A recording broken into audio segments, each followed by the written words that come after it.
Gandhi did a lot of good for the world. He used nonviolence to free his people from British colonial rule.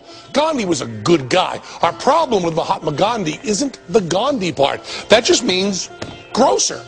It's the Mahatma part that bothers us. Mahatma means sage or saint, which is how people think of him nowadays. We're fine with sage. He was a very wise man, and sage is terrific, rubbed on turkey. But saint? Saint implies an information source beyond even Google.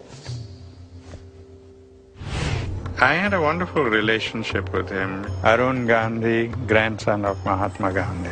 Yep, we actually pestered Gandhi's grandson to answer our questions. Saying that he was a very sincere person, he was a very committed person, he was a very humble person. Sincere, committed, even humble. We'll give you all that. But Mahatma? Now this guy's got quite a different take. He was saying of Gandhi behind the mask of divinity. Guess not. Behind this image of Gandhi that we came to accept, there's a lot more going on. G.V. Singh has been studying Gandhi for 21 years. A former follower in his younger days, Singh went his own way after uncovering some kind of un-Mahatma facts about the bald and bespectacled one. Singh focuses on Gandhi's early years in South Africa, where he wore this really bitchin' do and fought against discrimination. Well, discrimination against Indians, not the native Africans. Gandhi's politics in South Africa was driven by race, particularly a racial hatred of black people, calling them kafirs, which is niggers, uncivilized, uneducated animals. Now, before we rip Gandhi a new asshole for being racist, and he was, let us not get too fucking holier than thou. While Gandhi was bad-mouthing the African blacks, our U.S. Supreme Court was backing segregation, and the KKK were the heroes in the hit movie Birth of a Nation. So sure as fuck, we are not saying any of us Americans were holier than Gandhi. But listen to what Gandhi said about blacks in Africa. Now, tell her and I don't even want to be on camera during this. Tell her, get our little Gandhi puppet.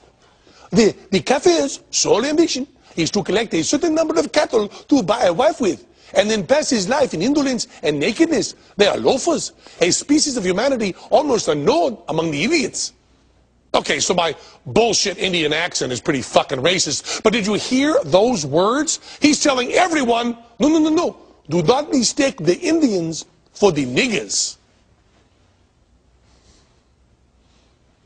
He did not want to be with them, he did not like their food, he did not like their behaviors, he just had nothing to do with them.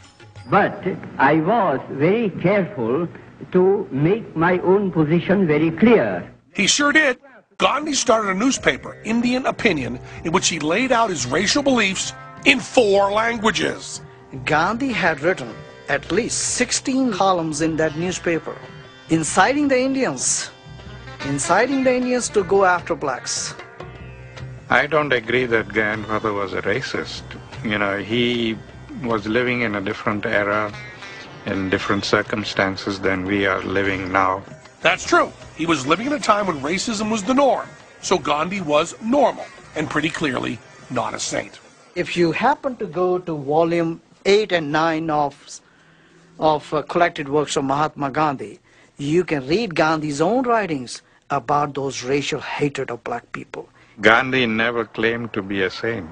He said he had all the weaknesses of an ordinary person, and one of the weaknesses was sexual. Sex? Who's talking about sex? But hey, if you want to go there... Gandhi is sleeping naked with young girls. Wait a minute.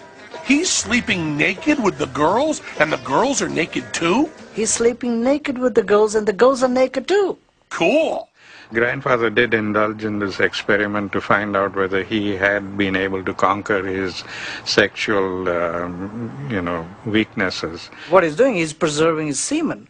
And according to the yoga doctrine, that gives him a spiritual power. Sure, in one nasty-ass case of blue balls. But hold on. There's more shit on Gandhi. Literally.